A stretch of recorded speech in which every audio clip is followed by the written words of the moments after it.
Este libro de Carlos Leder, Vida y Muerte del Cartel de Medellín, naturalmente, que ha sido traducido al inglés, Life and Death of the Medellín Cartel, absolutamente interesante. Y le hago esta pequeña propaganda porque naturalmente lo pueden conseguir en Amazon, entre otros, y es porque tiene muchos, pero muchos datos interesantes y unas historias que realmente valen la pena.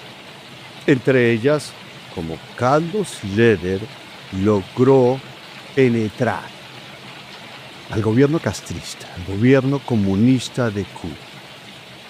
No solamente este gobierno, sino también a la revolución sandinista, entre otros. Y vamos a hablar de ese tema que es fascinante. Carlos, gracias. Gracias a ti. ¿Cómo llegas a Cuba? Estando yo en las Bahamas, recibí una invitación para visitar a Cuba a través de una doctora norteamericana de origen cubano. Inicialmente le respondí y aproximadamente 60 días más tarde la doctora cubana me acompañó en mi avión desde Colombia a La Habana, Cuba, donde aterrizamos autorizados por el gobierno de la familia Castro. Yo no sabía mucho y lo relato en mucho más detalle en el libro, qué querían la dictadura conmigo, porque pues, obvio, allá, para yo entrar en mi avión privado y ser recibido por altos funcionarios cubanos de rango militar, la autorización tenía que venir desde la cúpula. Pronto establecí que ellos estaban interesados en montar una ruta de tráfico a través de Cuba, pero no solamente montar la ruta, sino establecer toda una organización de ellos, no de los colombianos, sino de ellos, es decir, aprender de nosotros y ellos mismos traficar, transportar o enviar, contrabandear a Estados Unidos, lo cual les resultó un error gravísimo, porque pues ellos de capitalista tienen muy poquito. Entonces yo estuve con ellos reunido, con el coronel Tony de la Guardia. ¿Él fue el que los recibió? Él, Tony de la Guardia, me recibió en el aeropuerto Y de ahí, y ahí estaba yo con la conexión de ellos, que era la doctora cubana americana. Muchas cosas como cristiano, claro, como colombiano, hombre libre, que habían en Cuba, me quedaba yo pues perplejo del estatus tan deprimente que era Cuba, de saber que existía un ejército ruso, cuando eso Rusia le pagaba a Cuba, la Unión Soviética. Porque la Unión Soviética se diluyó. Sin embargo, la dictadura o la monarquía comunista de los Castro perseveró y el sitio era sumamente deprimente, y deprimente en todo sentido, hasta para farmacias no existían, no sé hoy día, pero joyerías eso no saben ni qué es. ¿Qué año era? 1981. Tengo unas fotos que te las voy a enviar y es mi persona en la bodeguita del medio, y casi todos los famosos van, o no famosos, pero van allá y firman en la pared. Y yo a los 24, 25 años de edad estuve allá en la bodeguita del medio, junto con agentes de seguridad del Estado de Cuba, que eran los que me movían, y firmé en la pared Carlos Leder. Posteriormente, en los acontecimientos en Cuba, la posición de ellos era que me ofrecieron una isla, se llama Cayo Largo, para que yo estableciera allí, con hangares, aviones, etcétera, un trampolín para descargar de nosotros, los colombianos, descargarla allí. Del cartel de Medellín. Del cartel de Medellín. Y de allí movilizarlo. pero discrepamos porque yo era uno de los más exitosos y contrabandistas de Colombia y ellos no la conocían. Ellos querían controlar, como se controlar todo, lo cual inclusive llegaron a los ridículos de ofrecerme, que yo le comenté a Pablo y a Gustavo.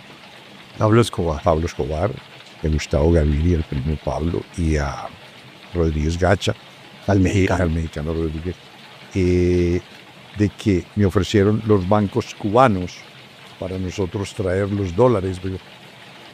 Es decir, ellos estaban totalmente ignorantes de la situación de cómo funciona la cosa.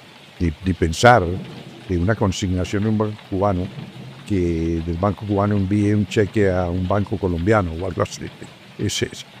Eso no camina, eso no funciona. Antes de que sigas, un paréntesis para aquellas personas que no son colombianas y que de pronto quieren saber un poquito más de Carlos Leder.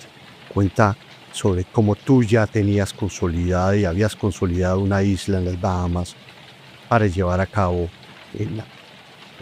hacia Estados Unidos. Y en esa época ya había sido perseguido por la DEA, ¿cierto? Entonces, sí, estaba en la lista negra de ellos. Inicialmente, en el año 78, yo había logrado comprar con mi pasaporte alemán una isla en las Bahamas, no como colombiano. Con mi pasaporte alemán formé una compañía, una empresa, y a través de la empresa logré que me aprobaran la compra de una isla privada. Desde allí monté toda la infraestructura para movilizar la aeronáuticamente y navalmente en lanchas. Para ello equipé la isla con hangares para los aviones que estuvieran cubiertos, camiones con la gasolina. Allí operé gracias a la complacencia y la protección del primer ministro Lynden Pinling, el primer ministro de las Bahamas, su asesor Bannister, Mr. Bannister, quien venía una vez al mes a la isla a recoger el dinero que yo le pagaba. ¿cuánto era? Eran $150,000 al mes. Debido a ello, los servicios de inteligencia cubanos captaron mi existencia en las Bahamas y se interesaron en ofrecerme algo así como el mismo tipo de servicio.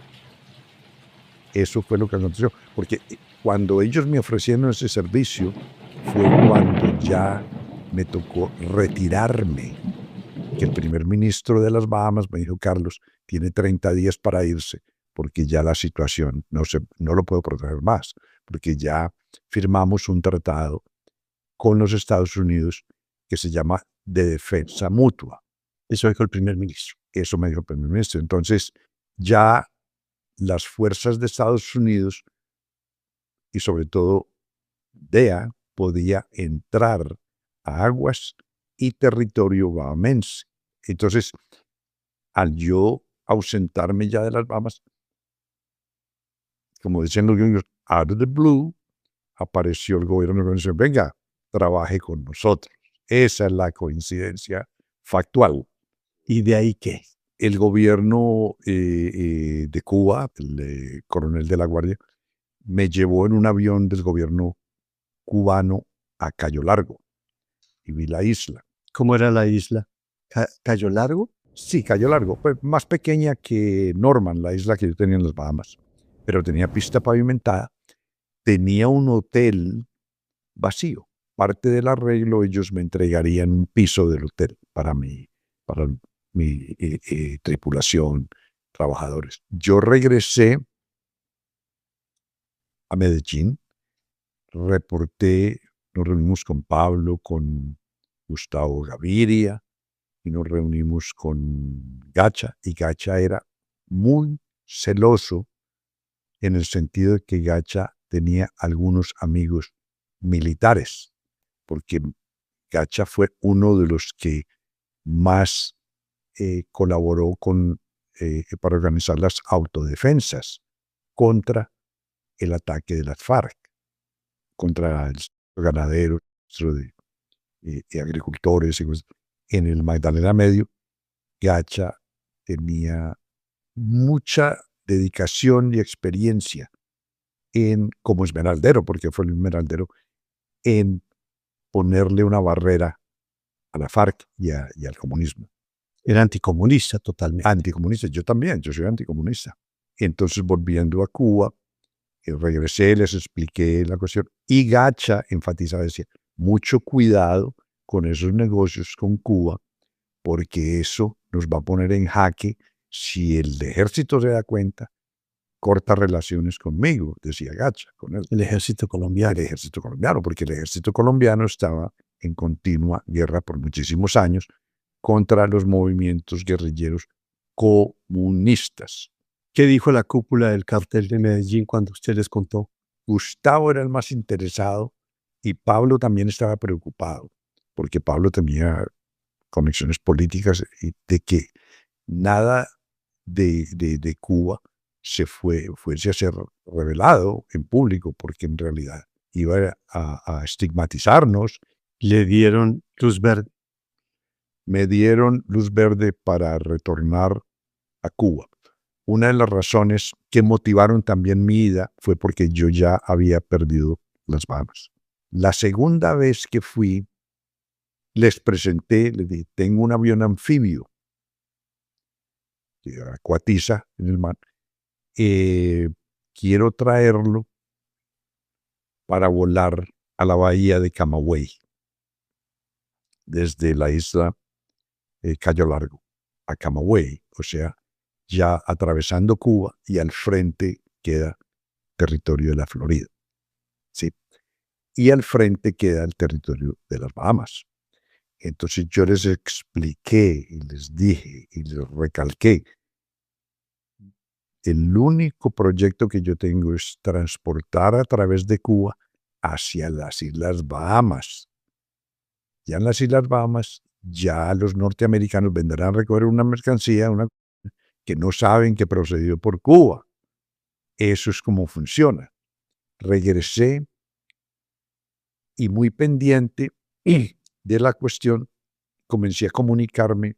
En eso no había teléfonos inteligentes. Por fax era que me comunicaba con el comandante Tony de la Guardia. Y finalmente yo llegué a la conclusión de que el negocio, yo por lo menos, no me iba a meter en eso. Yo no necesitaba eso, yo tenía una gran fortuna. Teníamos Panamá, teníamos a Noriega por Panamá, listo, no más. Y le dije a Pablo, mira, yo no cuente más conmigo para esto. Y el avión, le contesté a De la Guardia, el avión anfibio, efectivamente se lo voy a mandar, pero se lo voy a regalar a ustedes para que ustedes hagan lo que quieran con él. Años más tarde, yo, el preso norteamericano, cogí un periódico que llegó y miro, y a Tony de la Guardia, al patrón al jefe del que era el general Ochoa, a otros 4 o 5 más, el gobierno de Cuba los había fusilado con Pablo Escobar Gaviria. Dame un segundo.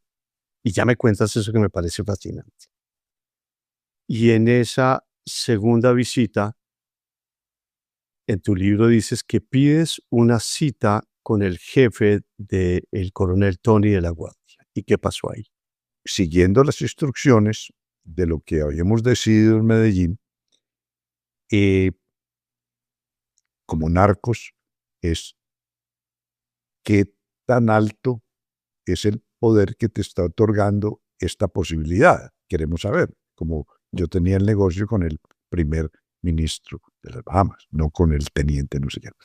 Entonces, eso le exigí a Tony. Le dije, mira, todo eso está muy bien, todo lo que usted propone, va a tener la plata, va a tener $2 millones que necesita, pero necesito conocer a sus superiores.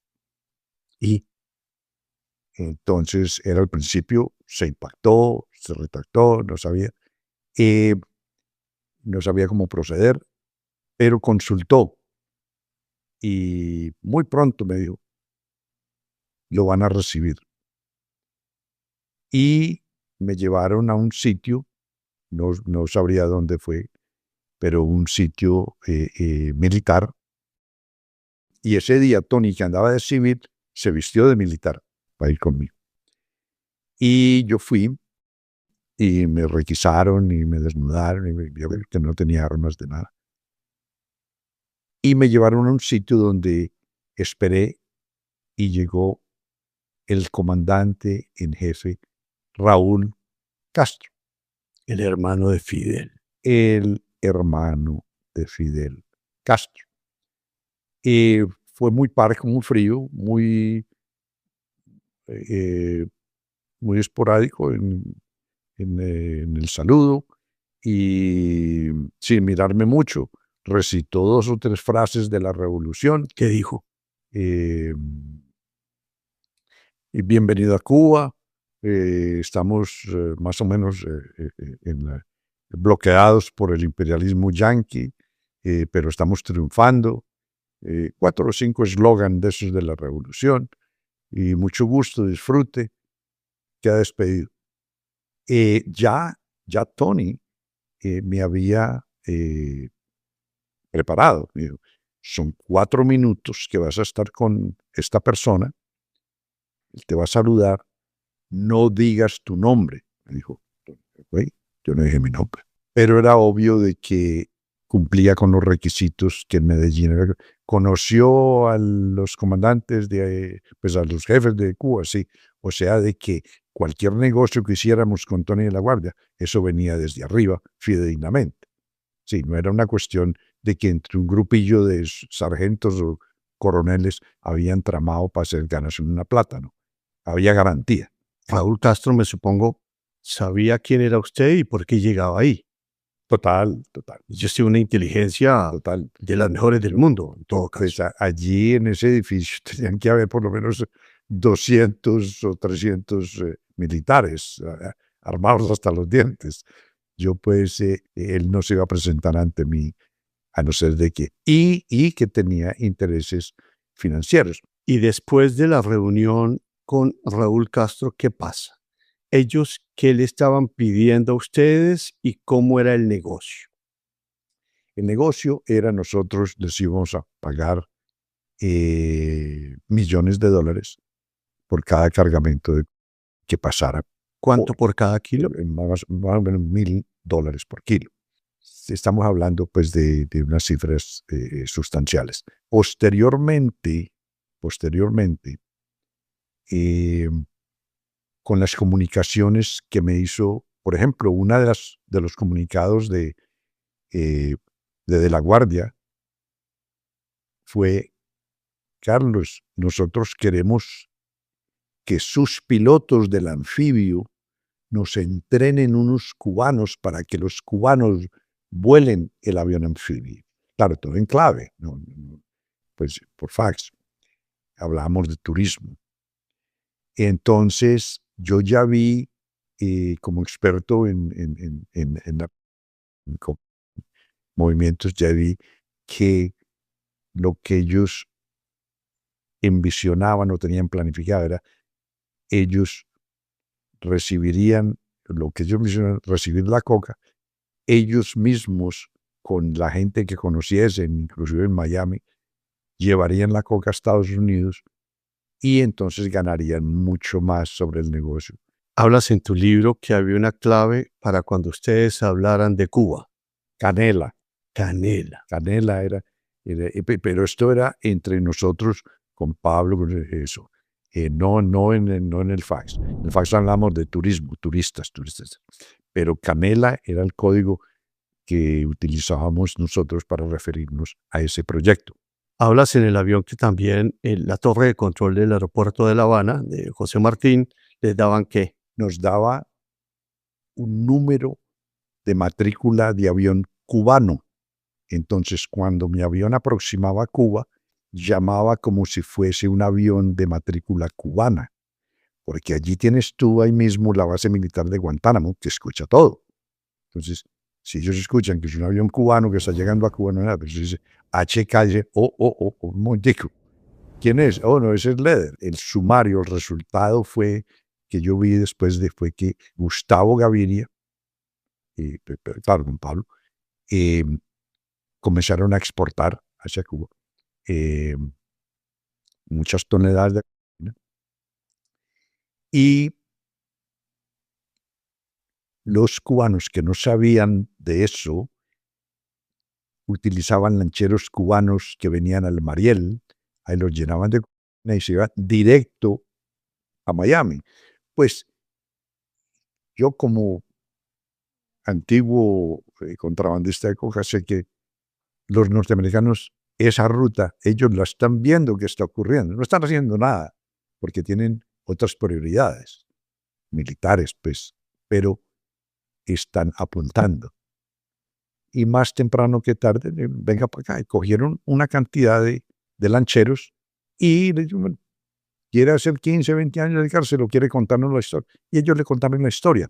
Ellos, esos cubanos, cooperaron con la DEA y el Departamento de Justicia de Estados Unidos, confirmando que habían traído toneladas y toneladas y toneladas directamente de Cuba a Miami, y conducido, protegido y enviado por militares cubanos. ¿Ahí ya te habían extraditado a Estados Unidos? Total, yo llevaba varios años preso. O sea que ese negocio, Cuba, Raúl Castro, la cúpula comunista, lo llevó a cabo. 100%, claro, y lo llevó a cabo, a tal punto de que la DEA tenía tanta evidencia contra Raúl Castro que la presentó a un gran jurado en Miami. Cuando la dictadura castrocomunista, la familia Castro se entera de eso, ¿sí? Entonces comienza el pánico de que, bueno, ¿qué vamos a hacer? Entonces le echaron, como decimos nosotros, toda el agua sucia a los militares que habían trabajado en ese operativo ordenado por los Castro y los fusilaron. Estás hablando, Carlos, de lo que llamó el gobierno cubano y lo televisó, la causa número 1, en donde acusaban al general Arnaldo Ochoa, que era muy condecorado en Cuba, y también a Tony de la Guardia y a otras personas, de que ellos habían hecho esto, pero supuestamente los hermanos Castro no, y se lavaron las manos. Cuéntanos sobre eso. ¿Conociste a Arnaldo Ochoa? No, al general Ochoa no lo conocí. Conocí a Raúl Castro. Y a Tony de la Guardia. Tony de la Guardia todo el tiempo estaba conmigo. Yo soy muy asiduo a relatar hechos que yo haya protagonizado y haya visto con estos ojos. Lo que yo le relato del fusilamiento de estos personajes que yo conocí y el encarcelamiento del chofer que nos movilizó, que tengo la foto de él, estoy con él en la bodeguita del medio, con el chofer de seguridad del Estado que nos está moviendo por Cuba. Rolando, creo que se llama, Rolando. Y ahí sale en el periódico y Rolando recibió 6 años de prisión. Ese es Rolando, el de seguridad del Estado que manejaba el Buick que nos llevaba a pasear. Bueno, entonces yo relato eso que leí, pero yo ya estaba preso en Estados Unidos. O sea, sobre eso no le doy mayor aseguranza. Pero sí sé, porque yo estaba ya en el programa de testigos federales protegidos de Estados Unidos en la prisión, una prisión especial sin nombre. Te digo de que hubo un gran jurado en Miami donde le iban a hacer cargos a el comandante Raúl Castro Ruz por el tráfico. No participé yo en ello, sino los lancheros que fueron pillados trayendo allá y algunos funcionarios o exfuncionarios cubanos. Lo interesante para cerrar ese capítulo, es lo que yo sé, es que hubo elecciones en Estados Unidos. El presidente George Bush, que estaba para ser reelecto, perdió la elección y subió Bill Clinton, los demócratas. Nunca hubo gran jurado más. Ahí se acabó. Nunca procedieron a hacerle el indictment, la acusación formal al gobierno. Y de ahí saltemos a Nicaragua. También la revolución sandinista. ¿Cómo llegas a Nicaragua y ellos qué te pedían y cuál era tu contacto? Robert Vesco, mi amigo de las Bahamas, vivía temporalmente en Managua, porque en Granada la cosa se había puesto difícil. Eventualmente, tú sabes de que Estados Unidos invadió Granada. Entonces, él se vino más y se radicó en Managua, Nicaragua. Y lo recibió el ministro Tomás Borge, a quien conocí. Entonces, Vesco me invitó a que lo visitara en Nicaragua para negocios. Fui a Nicaragua, me recibió el gobierno, pues los funcionarios del gobierno nicaragüense. Perdóname, Carlos, antes de continuar, déjame dar contexto. Robert Vesco fue un banquero que huyó de Estados Unidos con más de 220 millones de dólares y buscó refugio en países como Costa Rica, las Bahamas, Granada, Nicaragua y Cuba, en donde finalmente perdió su fortuna y murió en el 2007, maltratado y abandonado por la dictadura castrista. Continúa. Y Vesco vivía en una mansión y eso fue como yo estuve en 2 o 3 días con Vesco. Y él quería mover un dinero y que para Colombia le dije, no, que abrir un negocio en Colombia, no se metan en eso, que Colombia no come cuento de eso. Es decir, él estaba muy, como si fuera caliente, es decir, buscado, pues, uno de los futuros más buscados por Estados Unidos. Anyway, de todas maneras, él ya finalmente de ahí vio que Nicaragua era tenía la contra, tenía la lucha de la contra en Honduras, y él se vio como muy expuesto. De todas maneras, él terminó en La Habana, Cuba. Esa fue mi conexión con Nicaragua. Y entonces conoces a Tomás Borge, muy influyente sandinista. Ministro. ¿Y ahí qué pasa? ¿Qué querían ellos? Oh, no. En ese viaje no hay ningún negocio.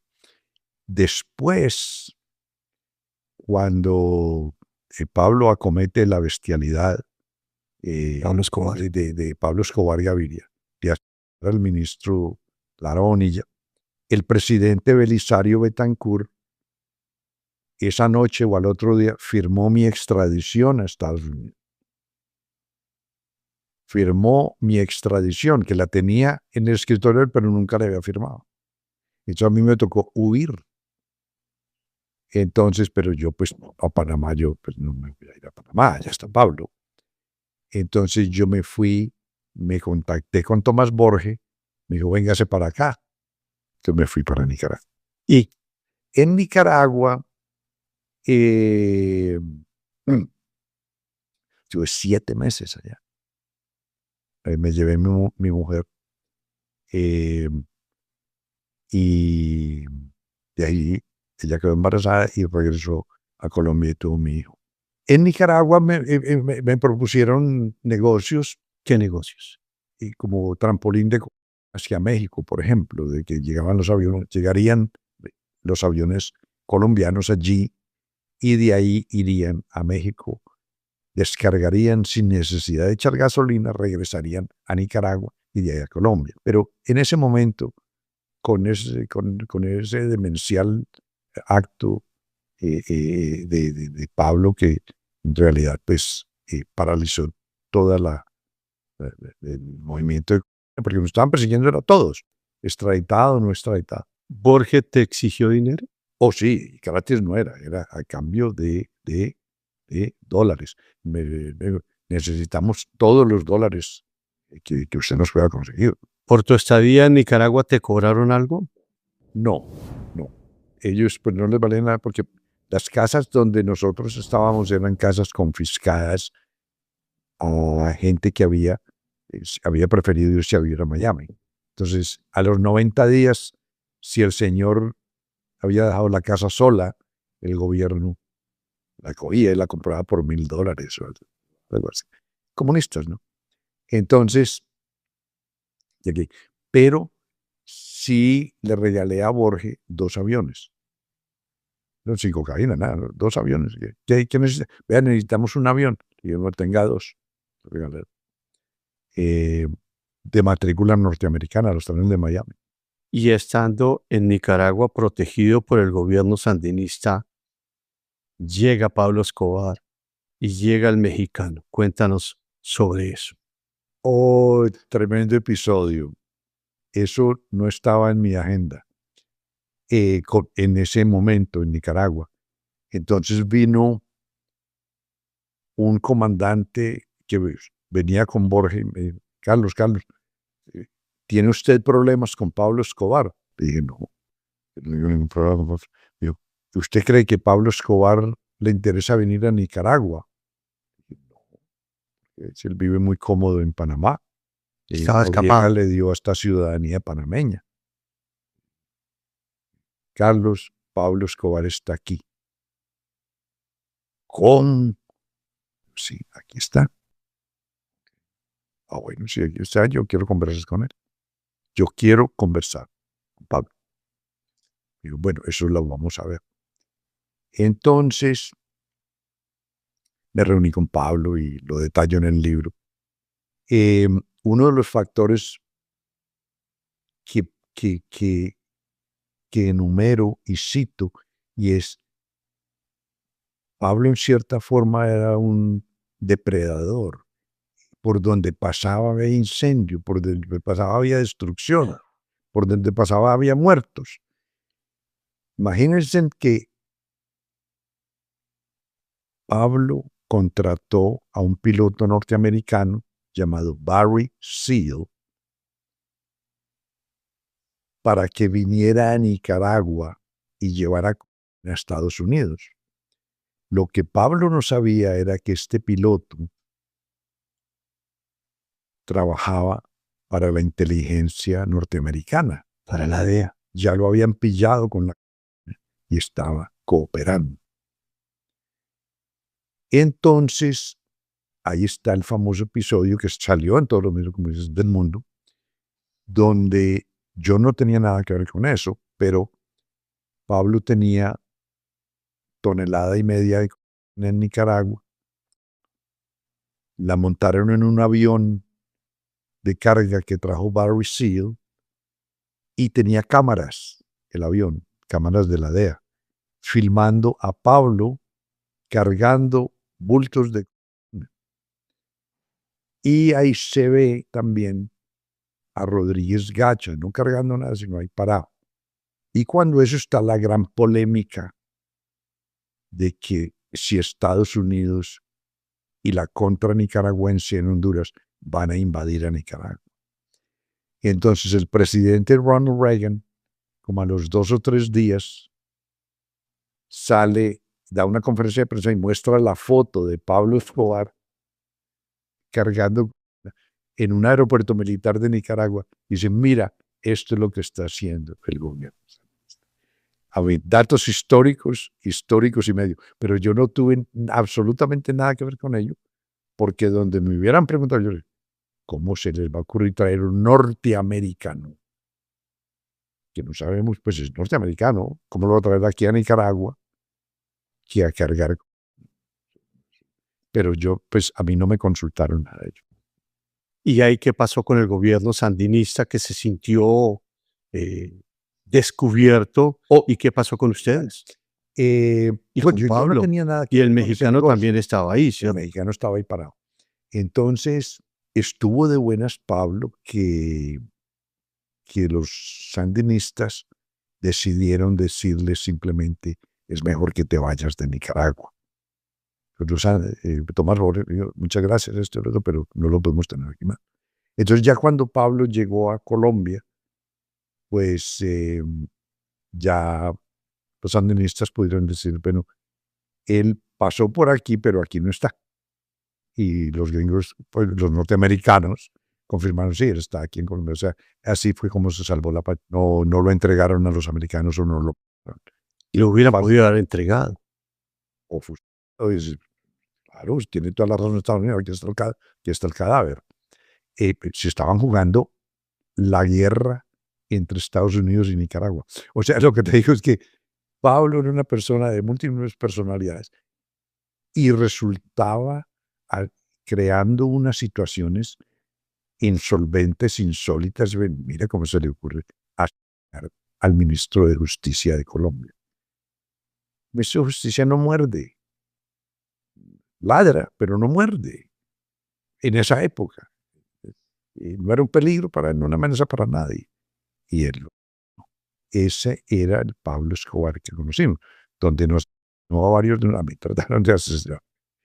Y no más narcos que cualquier otro narco en la historia de Colombia.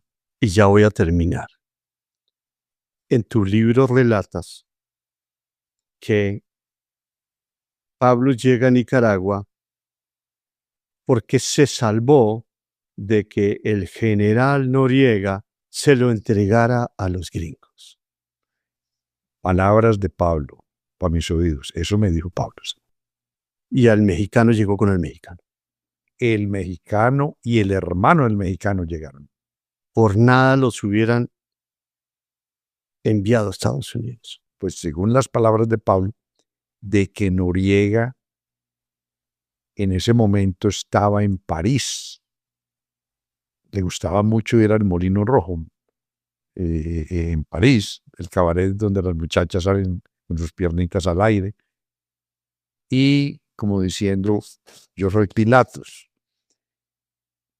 Pero el CID se llamaba un coronel panameño que apreciaba mucho a Pablo y se había ganado muchos millones de dólares con Pablo. Entonces, según Pablo, el CID vino y le dijo, piérdanse que Noriega acordó con la DEA entregarlos a ustedes. Entonces se fueron de noche al aeropuerto Paitilla de la ciudad de Panamá y el mexicano que no estaba con ellos, no estaban, venga, vámonos. Y era un avión grande, el mexicano tenía un avión grande, y ahí se montaron todos y cayeron en Nicaragua. Se salvó. Pablo Escobar. Se salvó en ese momento de que Noriega, por ejemplo, un dato curioso pero histórico, en el juicio le tenían 27 millones de dólares a Noriega, confiscados, el FBI, por decir, en una cuenta.